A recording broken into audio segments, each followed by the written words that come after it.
Hello and welcome into the 24/7 Sports Football Recruiting Podcast. I'm National Recruiting Analyst Cooper Petagna alongside 24/7 Sports Director of Scouting Andrew Ivins. And Drew, the show pretty much wrote itself for today. Busy weekend in college football recruiting. We'll get to talk a little bit about USC. We'll get to talk 2026. Jarrett Curtis, the number one player in the country, is off the board of the Georgia Bulldogs. And then Kon Russell, well, he earned an invite to the Elite 11 finals. And then we'll get to our favorite part of the show, the viewer questions. Guys, if you are watching us on X, remember you can get involved in the chat. We'll get to the viewer questions at the end of the show. Also, make sure to get over to the 24/7 Sports YouTube channel. Make sure to like and subscribe as we get started here today.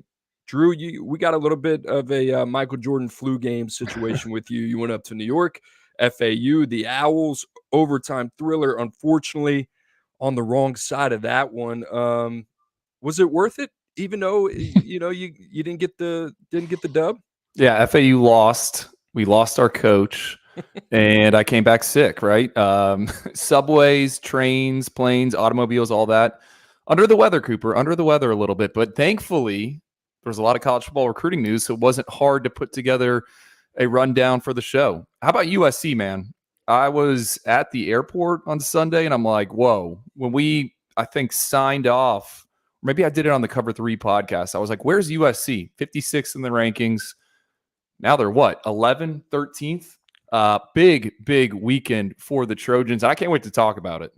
They're surging. We were talking about them last week. I think you and I kind of made the comment deep in the show. We're like, USC doesn't have a commitment, or they only have one, right? It was Julian Lewis, and Julian Lewis, obviously, if you've been following the show, that's going to be a winding road of a recruitment as Georgia and a handful of other teams remained involved. But Drew, as you're alluding to, USC goes from 54 to number 11 in the 2025 24/7 Sports Composite Team rankings. And in case you've been living under a rock or you don't follow recruiting that closely and you're waking up on a Tuesday and you say, well, how'd they go from 54 to 11? Well, let us give you a little bit of a review here. That starts with Justus Terry, the number 2 defensive lineman in the country, number 13 player overall. He's got a 5th star next to his name, and he's from Manchester, Georgia. And guess what? He was committed to the Georgia Bulldogs, takes a trip out to USC, meets with new defensive line coach Eric Henderson. We'll get to him in a second. He flips his commitment. That was the start of the day. And then it was Isaiah Gibson, the number 1 edge in the country, number 17 player. Remember, we only have 16 5-stars at this point, but he's in the top 32. So that's a guy that's not far off. We'll expand at some point in the near future.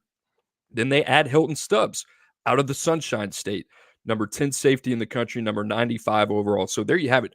3 top 100 players, 2 of those guys ranked in the top 20, not to mention Gus Cordova as well, 3-star defensive lineman from Lake Travis in Texas. So Drew, they're sitting number 4 right now in the new Big Ten. Oregon's at 5, Washington at 15, UCLA at 16. I think the latter two, we're going to have to wait and see for Jed Fish. He's still getting his feet under him there. Same with Deshaun Foster. Oregon, doesn't seem like they made their move yet, but we've been calling for this, right? We've been calling for Lincoln Riley to say, hey, let's get invested in recruiting, and not only transfer portal recruiting, but recruiting to the point of attack. Drew, I think there's a lot of different ways, a lot of different avenues that we can go here. But your initial reaction to seeing USC surge over the weekend? Well, I thought they had listened to the podcast and knew that we were wondering where the Trojans were. No, Coop, remember last cycle, you brought this up to me. All right, Dan Lanning, Oregon, might have signed arguably the top defensive line class. And you brought up the fact, hey, when's the last time a West Coast school has done that? And then now it's extremely early, don't get me wrong, but USC has 2 of our favorite pass rushers committed in Terry and Gibson. And then you look at the official visitors expected in the summer months, right, the May and June. I mean, Elijah Griffin, our top-ranked defensive lineman, is scheduled to take an official visit and be out in LA. So USC's figuring it out, and they need to do this as they move into the Big Ten. It's a line of scrimmage league.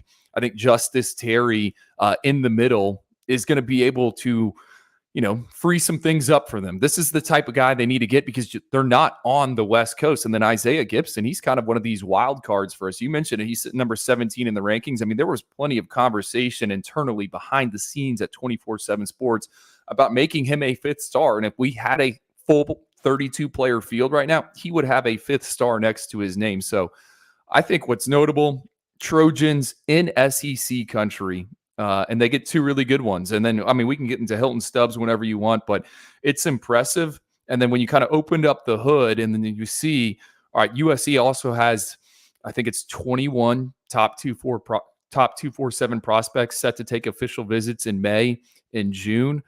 It was a bit foolish to question the Trojans and what was going on the recruiting front. The positive side is that now they're up to number 11, and they've done that in a very fashionable way going into, I would say, one of the most difficult states in the country to recruit when it comes to top tier talent. And a big part of that reason is Kirby Smart. The good thing is that the Trojans are in the driving seat. The difficult part about this is that it's March. And listen, to play devil's advocate here, I think USC fans are very familiar with the story of Michael Williams, one of the best players in the country. Just 2 years ago, was committed to the Trojans over the summer.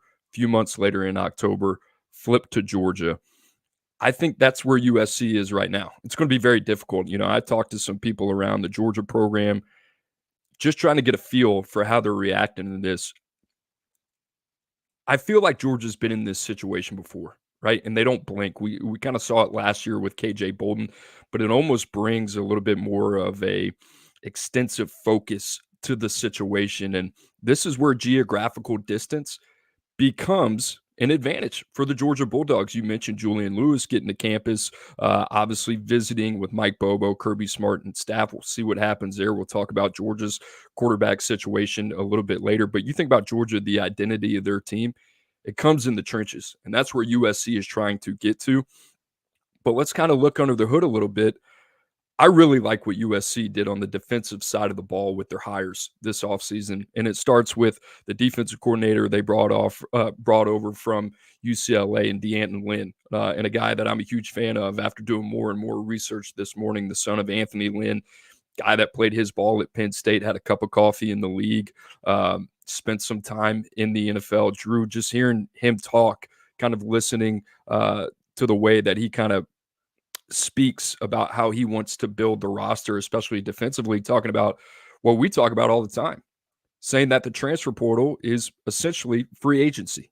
And it's hard to build a player development program around free agency. You have to do that via high school or this way through the NFL lens, the draft. That's how you build your team. And then you supplement with free agency, which is very different than what USC has done previously over the last 2 years under Lincoln Riley. So this would say a lot. And then Eric Henderson coming over from the LA Rams. You think about the success that he had with guys like Aaron Donald, Kobe Turner this past year, who they drafted, I believe, in the 3rd round, had 9+ sacks.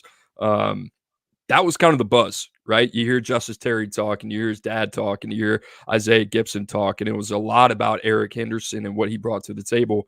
This guy was an all-ACC player at Georgia Tech, worked at Georgia Military College as well, from New Orleans, Louisiana. You throw in Doug Belk, who obviously has some ties to that Georgia, Atlanta area, worked at Valdosta State.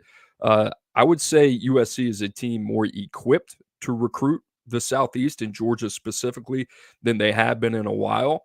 But Drew, they're in the deep end of the water now, right? With Kirby Smart swimming with the Sharks. And we heard it this morning. Our Chris Trevino, who covers USC with 24/7 Sports, was talking about Lincoln Riley said this morning, they've made massive leaps in terms of their NIL effort. So I know this is long-winded, but what are you supposed to do if you're USC?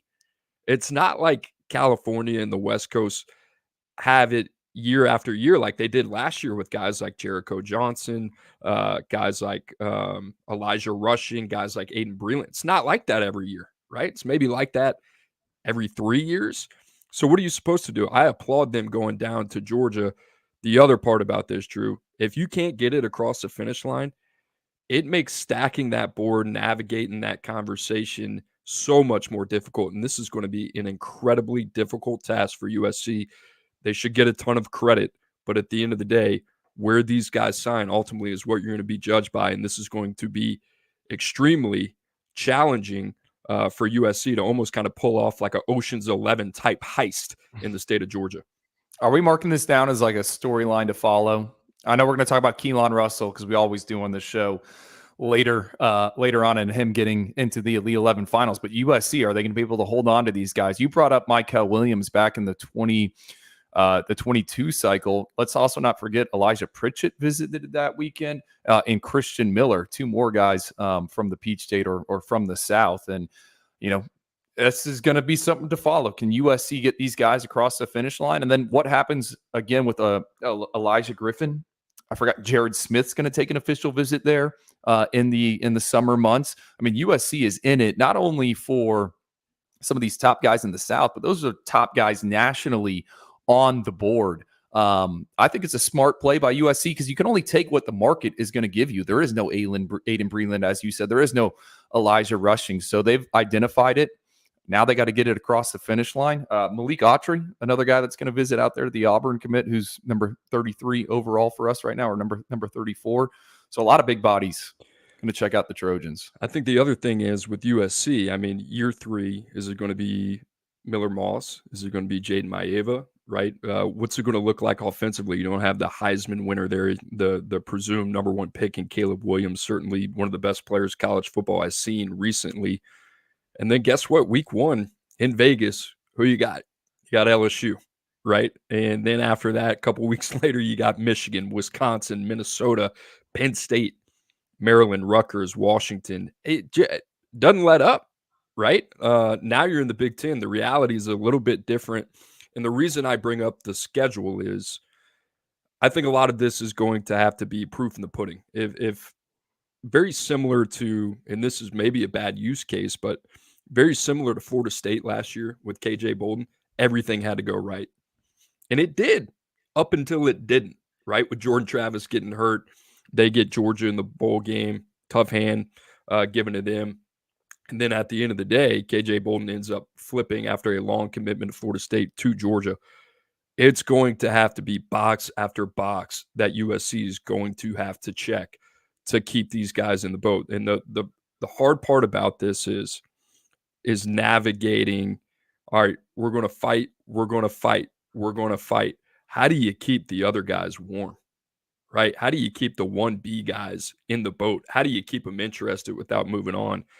That's going to be the very difficult part of this for Lincoln Riley, for Eric Henderson, for DeAnton Lynn. But Drew, I mean, a little bit. Yeah, go ahead. Is Florida maybe a better example than Florida State last cycle? You know, in terms of I think both of those are right. I don't know. I think we've established that it's going to be extremely difficult. I think for USC, they're taking a bet on themselves. I think the other thing is that I talk about it all the time. Like, you have to have program awareness. What does that mean? Understand that these guys are verbally committed. They're not signed, right? So the rest of the board has to reflect that. So we'll see what happens there. Drew, any more thoughts on USC? Hilton Stubbs, I think that's a big pickup. You know, big frame safety, 6 interceptions as a junior for Jacksonville Mandarin, which played for a state title in Florida. He played alongside 2 Penn State commits. You know, I think a lot of us felt that it was going to be a Florida State, Miami battle, and then USC just kind of wedges their way in there and gets the job done. I think what that defense is going to look like moving forward, I'm not sure, but I think Hilton Stubbs has some position versatility, so I like that pickup. And then again, you know, that wave of official visitors set to check out the Trojans in May and in June. I mean, it's kind of a who's list. Khalil Lockett, Andrew Marsh. I mentioned the pass rushers. They're going to get Lagonzo Hayward in there. Bryce Fitzgerald as safety. It's not like this was just one weekend. They have backloaded it right for commitment season, right? Everyone takes the visits in June, decisions usually in July, and then right into training camp. Yeah, their best chance to me in terms of not just what they've done on the defensive line, but just overall. I mean, you're talking about Georgia, Florida. Think about these guys that got coming in. You mentioned Elijah Griffin, Georgia, Jared Smith, Alabama, Bryce Davis, Georgia, Lockett, Texas, Lagonza Hayward, right? Autry, Alabama, Mario Nash, Mississippi. They almost have to kind of like ride the wave. Like, hey, we're all in this together. We've seen it before. Getting it over the finish line is a little bit more difficult. So USC, team to watch. They're on a heater right now. Credit to Lincoln Riley. Can they get it done? That's going to be something that we'll be watching here over the next 8 months or so. Guys, just a reminder, you are locked into the 24/7 Sports Football Recruiting Podcast every Tuesday and Wednesday at noon Eastern Time. You can find us on X or on the 24/7 Sports YouTube channel. Make sure to like and subscribe. Hey, get it going in that chat a little bit, guys. I'll tell you what, golf clap for you guys out there, especially on a Tuesday and Wednesday at the 11 o'clock Central hour. Over 14,000 live viewers across all platforms last Wednesday. That is a huge accomplishment, and we can't do it without the help of our producer, Sonley Jason Dieter, behind the scenes, doing a great job. So, guys, we appreciate it. Like I said, if you have questions right now, that's the time to put them in there. We'll find them. We'll answer them at the end of the show. Drew, the Georgia Bulldogs, USC and Georgia. I mean, you would never think they'd be so intertwined, but here we are. USC, obviously the big weekend, but Georgia has done some things as well, and that starts 2026, that quarterback situation. When you think about it, Jarrett Curtis from Nashville, Tennessee, the number one player in the class of 2026. He was in Athens on Saturday. He followed that up with a commitment. The Bulldogs now have the number 2 ranked class in 2026, right behind Ohio State, who has Chris Henry Jr. committed. We'll talk about him some other time. They also picked up a commitment from Tennessee native Stephon Shivers, number 40 defensive lineman. Just got reevaluated in the last 2 weeks. From Tennessee, big body. We'll talk about him in a second. Drew, but maybe the most interesting news is that, according to Ben Wolk of Dogs 247, Matt Zollers, number 6 quarterback, number 62 player overall, he'll be in Athens on April 2nd. He has a commitment on April 4th. I mean, you think about Georgia's quarterback room, and I mean, at first it was Raiola, and now it's Puglisi, and now you got Curtis in 26. We got a void in 25. Is there going to be Julian Lewis? Enter Matt Zollers, who is not just another name, right? I mean, this is a guy that we have as a back-end second-round draft pick with 8 months to go. Drew, I guess we'll work our way back, but this one kind of excites me, the potential fit between Matt Zollers and Mike Bobo. Okay, well, let's start with Jared Curtis, the number 1 player in 2026, choosing the Bulldogs. To me, this seems like, I don't know, my first thought. You didn't ask me for my first thought on that commitment. Did he kind of beat Julian Lewis to the punch here a little bit? I was trying to work backwards, but that's all right. Let's not forget Jared Curtis and Julian Lewis used to be in the same recruiting class. That's why Jared Curtis is the number 1 player, because Julian Lewis reclassified. I think as a fit, I like him in that potential Georgia attack. Now, a lot of people saying behind the scenes, Jared Curtis, sophomore season slump. I think that is certainly something you can bring up, but you look at his resume over the past 2 seasons, 16-10 as a starter, has led his team to the semifinals and the state finals. He hasn't won a state title yet, but he was runner-up for Tennessee's Mr. Football. He can throw it. He can air it out, but he's also ran for over 1,000 yards and 20 touchdowns in those 26 games. So to me, Georgia, what they want to do on offense, I think this is a guy that can push it down the field. And I think he's also kind of doesn't get enough credit for what he does in the pocket in terms of extending plays and moving the chains when things break down. It kind of sounds like the scouting report a little bit for Ryan Puglisi, who we love that fit and that marriage between him and Georgia. So it's a monster pickup. We'll see what happens. We're updating our 2026 rankings here in a few weeks. I know a ton of other services have already done that. But, from a statistical standpoint, I've charted all these 2026 arms. I mean, Jared Curtis, aside from the record, is about as clean as they come in terms of passes thrown, yards per attempt, close to 9. That shows he's airing it out. So I like this pickup for Georgia. 6'3", 215 pounds, hovering around there. Jared Curtis. Drew, I'm kind of curious. It's pretty interesting. Like, just, initial feedback going back, watching Curtis this morning, watching the Elite 11 workout from Oxford a year ago. I mean, you think about the number ones that we have had recently at the position, DJ Lagway this year in 2024. The year before that, you had Arch Manning, you had Nico Iamaleava, you also had Dante Moore as well. Year before that, was it Drew Aller at the top of the board? Those guys were all pretty different physically, right? And I thought to myself, like, Jared Curtis, like, The arm pops. There's a lot of velocity there. He can make every throw on the field. I love the fact that he used to be a running back before he eventually developed into the quarterback position. You mentioned over 1,000 yards rushing. I don't necessarily think that's going to be a part of his game that translates in terms of mobility as a runner, but I love the escapability. He's strong. He's sturdy in the pocket. But in terms of, and listen, right, it's March going into his junior season. We haven't even expanded the 100 to the top 247 for 2026. So there is a long way to go. But just in your mind, rough estimate, where does he kind of fit in terms of, I would say, the physical upside of some of those names that I have just brought up here in the last three cycles? I think you some of those guys were on the freaks list, so I think you bring up a good point. I mean, the testing numbers on Jared Curtis aren't going to blow anyone out of the water. Not a decorated multi-sport guy like some of those others. But again, when you look at the arms we currently do have ranked in the 2026 cycle, Cooper, he's one of the bigger frames out there. It's early. Kids are going to grow, right? We're talking about 15, 16-year-olds. Guys are going to get bigger, but there doesn't seem to be a ton of massive frames I've come across as we look to expand this thing. A lot of kids hovering around 6'1", 6'2". Size remains a something you're looking for at that quarterback position. But you're right. I mean, he's not Nico. I don't know if he's Drew Aller. But he does have that sturdy frame, and I too love that running back background. All right, let's stick with the quarterbacks.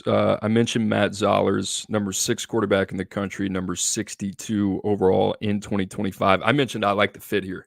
I do like the potential fit. He's got the visit on the 2nd, commitment on the 4th.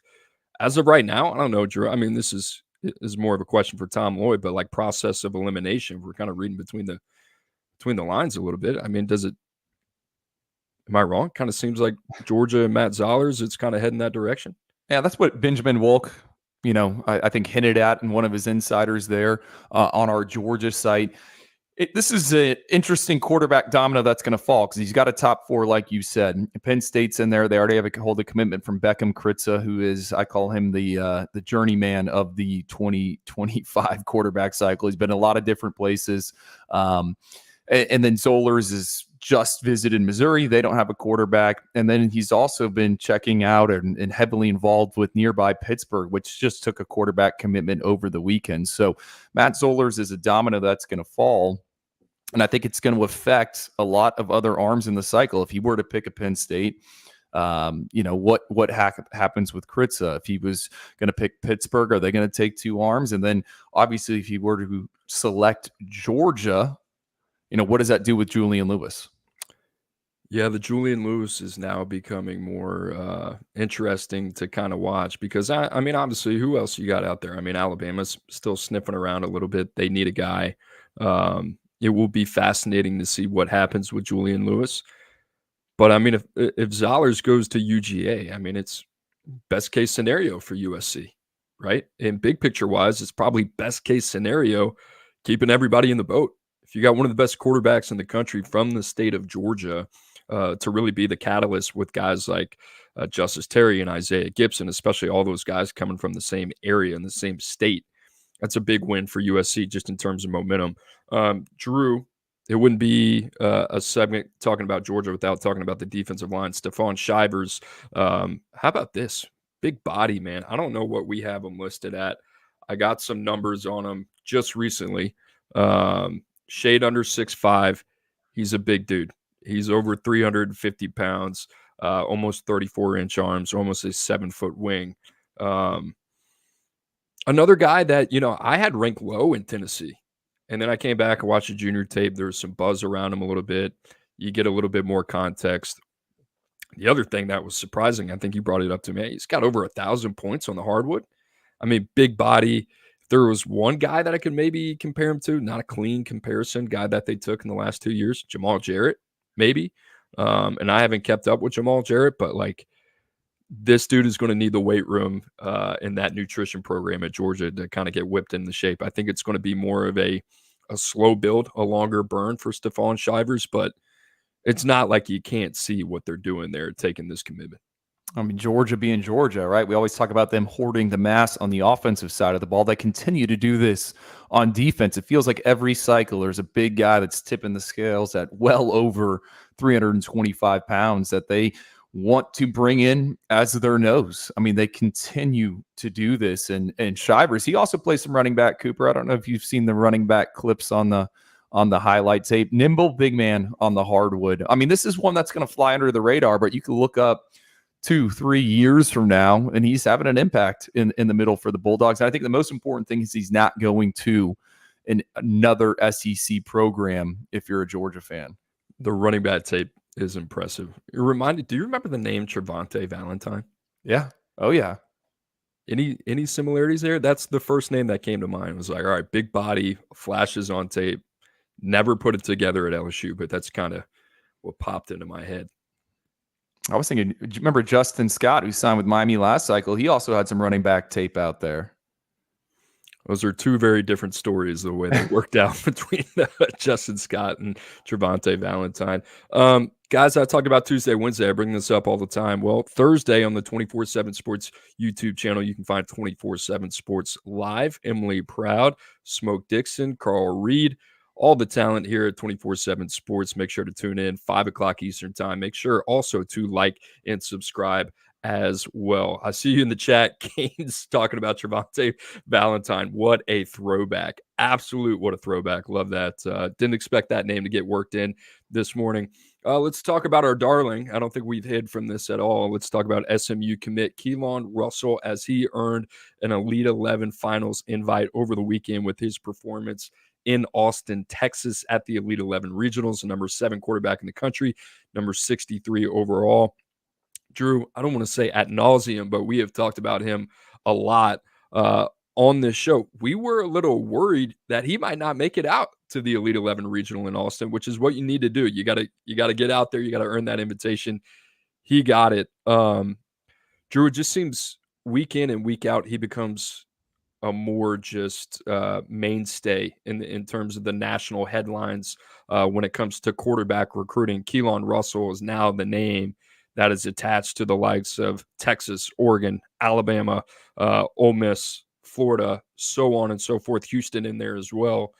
I don't want to say, I don't want to bring it back to us, but it's fascinating to kind of see the waves of Kon Russell's recruitment. And then honestly, he's backed it up with performances in his last couple of live off-season evaluations, which I don't think there were any questions, but I think has further validated what type of prospect he is. Yeah, I think we threw him on the rundown here, right? Just because of the latest in the recruitment. Mike Roach, good friend of the show, Papa Roach, reporting that Ole Miss and Florida are going to get official visits. SMU's also in line to get the official visit. I mean, but to hear Alabama, Texas, like you said, Oregon are all involved to some degree. And it's got me wondering, what is Kon really telling these schools, right? What is the conversation going on behind the scenes? Look, I've stood by this stance. I think the most fascinating recruitment we have going on right now over the next few months is Kon Russell. Does he stick with SMU, who is aligned in all the right places? He fits that offense with Rhett Lashley and De'Ara King. He can throw for a ton of yards, and they're moving into the ACC. But what happens when all these other schools come knocking? And it seems like he's going to take the visits. I thought what was also interesting, Cooper, is this was a quote from Blake Alderman. I don't know who obtained the quote originally. It might have been Mike Roach on scene there in Austin. But Billy Napier apparently told Kon Russell that he sees some Lamar Jackson in him. I've heard that somewhere before as well. But no, this guy can play. And I think what's also notable about him is we like the tape, but it's been 3 straight evaluations in different settings. You had the Battle Miami tournament, you had the Under Armour camp, which I think is very difficult to evaluate quarterbacks. The Under Armour Next series, we love the tour, can be a little bit hard. And then you had this Elite 11 regional where it was windy and there was all these other arms around him. I mean, Texas known for quarterbacks, and he was the guy that walked out not only with an Elite 11 invite, but he was the alpha dog for Gabe Brooks and Hudson Standish. I've heard the Lamar Jackson before. I think you brought up Lamar Jackson, right? Yes, I did. It's interesting because I think I get what you're saying. You watch the tape, you see a little bit of the flashes. I don't know if that's going to be his game. I get more excited about Keelan Russell, the playmaker, and I really like his ability as a passer. I mean, the other thing we keep talking about is like I only think the passing can improve, but he completed like 72% of his passes last year. So um, he's a fascinating one. Drew, the longer this goes on, the more I think that Keelan Russell ends up in Austin and that KJ Lacey does not. And that's just my gut feel on the situation. I think Texas is obviously monitoring Keelan Russell very, very closely, and it's getting ready to be that time where, they're going to have to pull the trigger or move on. KJ Lacey, I believe, is kind of doing his due diligence elsewhere as well. So it's going to be fascinating to kind of see what the best fit is. This wasn't on the rundown, but Hassan Longstreet was at Auburn, right, over the weekend. And I think there was some high praise there. So when you think about the quarterback dominoes and how it just might shake out, I mean, there are a handful of guys we're still trying to figure out. Ultimately, if you were Texas at the end of the day, I mean, what path would be the most desirable for you? I think you bring up a fascinating point. You've been on the other side, right? You've been in some recruiting departments. At some point, you have to make a decision about, all right, are we going to move on this guy or we're not? Because that window is going to close. Is that what you're alluding to with Russell? Yeah, I mean, I think here's the thing. I mean, the teams involved here is SMU is not going to give up without a fight. I mean, SMU is on the big stage for the first time in a long time. All right, they're moving to the Power Four. They're in the ACC. They bought their way there, and by all means, they've done things the right way. They identified Keelan Russell early. They got him in the boat. They've done it the right way, and Rhett Lashley deserves credit. But guess what? I mean, that's not the way it works, right? Now you got to fight, and you got to be able to retain them. Texas is now looking like they're getting ready to throw their name in the hat very soon. Oregon, with even a guy like Achilles Smith Jr., Alabama, we don't know what's going to happen with them. Like, all right, now you're swimming in it, right? So what I mean by that with Texas is like you got a lot of schools out there that are heavy hitters, especially when it comes to the infrastructure of NIL, that are going to make Keelan Russell priority number one. The only way that you can get Keelan Russell is if you make him priority number one. At some point here in the near future, you are going to have to make that abundantly clear to Keelan Russell, which is also going to make it abundantly clear to KJ Lacey. And that's kind of the balance that they're going to have to figure out. Is the risk reward worth it when it comes to Keelan Russell? Okay, let me ask you this. We're really going off-roading here. Does it feel like there could be more quarterback movement than ever? Look at the arms in our top. We got 17 arms in the top 247. I think aside from the top 3, I don't know where any of these guys are going to end up. Okay, you have Bryce Underwood to LSU, Tavian St. Clair to Ohio State, George McIntyre to Tennessee. After that, movement aplenty. I mean, Julian Lewis is committed to USC. He could very well end up somewhere else. Hassan Longstreet has taken a ton of visits. Matt Zollers, you just brought up. Keelan Russell, I don't know. Antoine Hill, I don't know. Achilles Smith, I mean, he's committed to Oregon, but they're apparently involved with Keelan Russell. Deuce Knight committed to Notre Dame. Alabama's been linked to him. Tom Loy always brings that up. Madden Iamalieva, Nico's brother, unsure. Ryan Montgomery has an official visit scheduled to Georgia. What if Matt Zollers beats him to the punch? KJ Lacey, we just talked about, committed to Texas. Malik Washington, Ty Hawkins, TJ Lateef. Just feels a little bit unusual for, the last week of March to not be sure where so many of these signal callers are going to end up. Yeah, I agree. I mean, I wish we could go back. There's so many times that I wish we just had a button that we could say, all right, let's look at our quarterback rankings from last year and see where these guys are. We can certainly do it. What I'm saying is I wish we had a button, right, that we could go back and pull that up and look at the timeline of all these guys and when they committed. I'm with you 110%. It seems like Russell is kind of Russell and Longstreet give me the vibes of the guys that are like, all right, once they kind of come off the board, then everything kind of falls into place. But that's where teams are kind of held up right now. You get the same vibe there? And for good reason. For I sure. think I think it's what we've been touching on with the rankings. I think there's that lead pack, some guys in the chase in terms of like, all right, who are the other, potential top 32 first round talents? Everyone's still trying to identify that. And it's just funny that it's happens to be the guys in our order: Hussam Longstreet, Matt Zollers, and Keelan Russell. Yeah, the Zollers Georgia fit. I'll go back to that. That one fires me up. A little shocked Penn State would let him get out of the state. I don't know. Sometimes the in-state schools have the read on the situation. Sometimes it's easier to overthink it. So we'll see what happens with Zollers there. Drew, a couple other invites. KJ Lacey. I mean, we've talked about him, right? I mean, Auburn to me, I mean, we can beat this a lot of different ways. Auburn to me seems to be in a very like advantageous situation in the quarterback musical chairs. And I think KJ Lacey is a reason why. We'll see what happens with Longstreet. They're in it on that one. Not involved with Keelan Russell. KJ Lacey would be the guy that I'm like, okay, that kind of fits Hugh Freeze and what they want to do a little bit.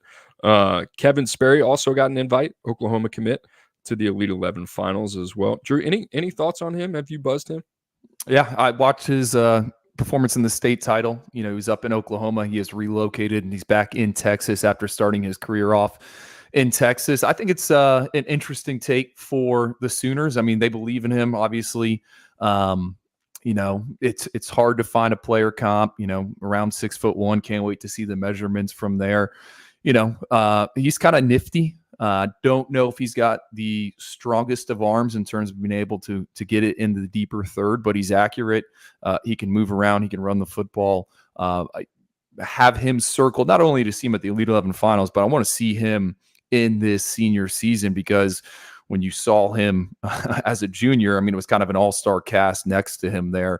So a guy that I can't wait to just study a little bit more. All right, Drew, you ready for some viewer questions? Let's fire them away, man.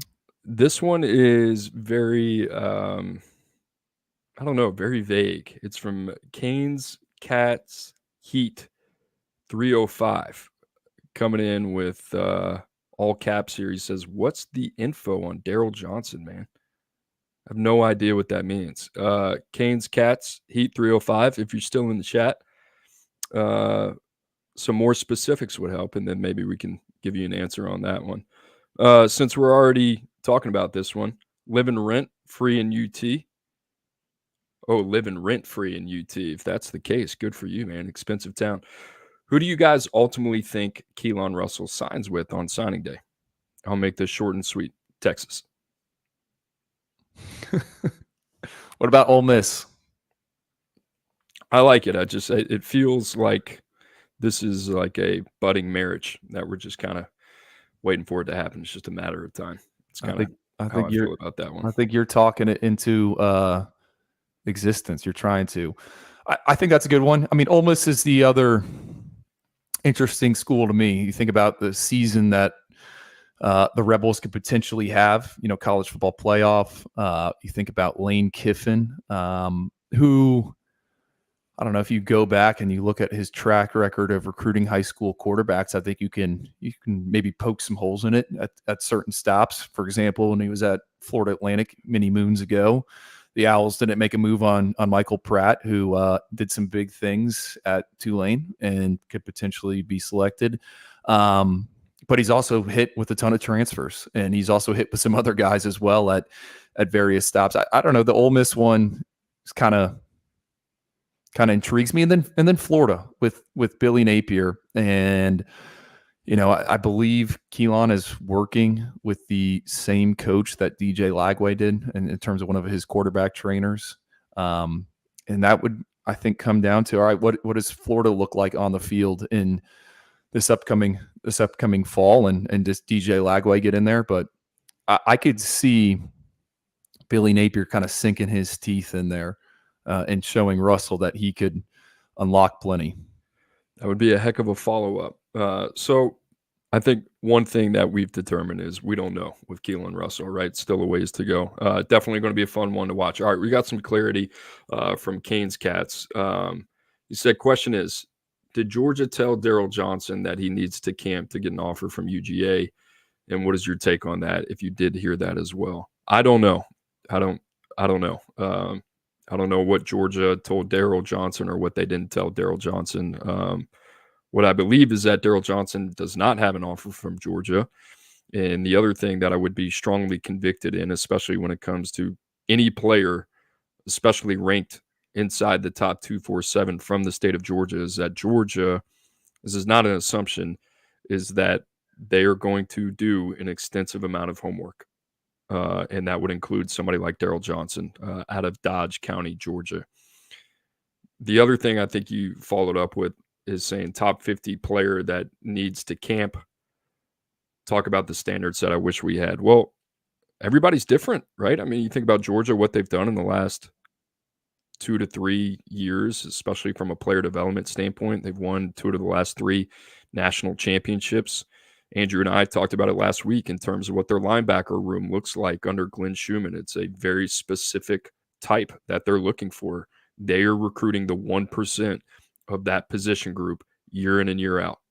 I mean, think about 2 years ago, it was, I'm getting my years mixed up, but Raylan Wilson, CJ Allen, Troy Bowles. This year, Justin Williams, Chris Cole, Christopher Jones. I mean, you're talking about the most athletic profiles in the entire country. I mean, when I tell you every year they can handpick who they want at the linebacker position outside of maybe Sammy Brown going to Clemson, you know, Georgia's right there and they're able to do it. So if Daryl Johnson is not a clean fit for them and they feel like they need to see more, it's a dangerous game that you play. Georgia is one of those rare teams between Kirby Smart and Glenn Schumann, in my mind. They have the cachet to say, not for us. That's kind of where I stand on that.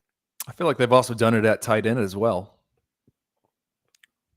Well, what would you say if I were to ask you right now, who has the best tight end room in the country over the last 3 years? Who has the best linebacker room in the country over the last 3 years? Who would you say? Those two positions. Right. Same school, right? Todd Hartley and Glenn Schumann. So they've. Well, let's also discuss the new reality, right? Daryl Johnson. What I do think is notable is, you know, on his profile, still scheduled to take officials to USC and Florida State. I don't know if that recruitment's over, but I think the new reality right now, and I don't know if people wanted to discuss it.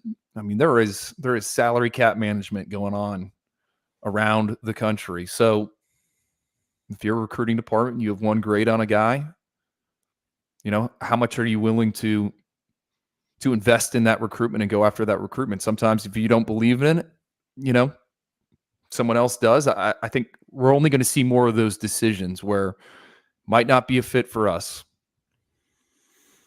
Okay. One of the last ones, Drew, and then we'll get you out of here because, you know, Drew's playing through it today. We got to give him some Gatorade, give him some fluids, get him back on the saddle. We got another show tomorrow, back to back. It's a hard thing to do.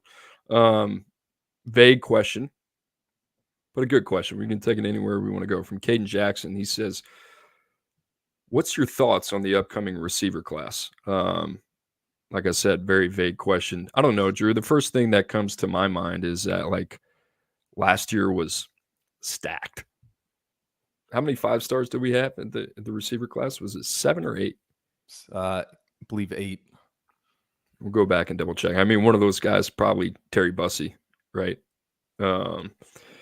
So I would say the level of top-tier talent in 2025, not the same or equivalent to 2024. That being said, 2024 is kind of like an outlier. You know, it's a strange year where you're going to have, I mean, Jeremiah Smith, we throw it around way too often. Generational talent. Drew, the other thing we didn't talk about, Jeremiah Smith, fastest player ever to get his black stripe removed in Ohio State history. Off to a good start there. After that, Cam Coleman, Ryan Williams. I mean, Ryan Williams, any other class would be receiver 1. This one, he's receiver 3. We don't have that guy in this class. DeCorian Moore, we love. I mean, Drew, where would you at the highest you would have had DeCorian Moore last year in that class? It'd have been 4. Receiver 4, right? So, Caleb Cunningham, Jamie French,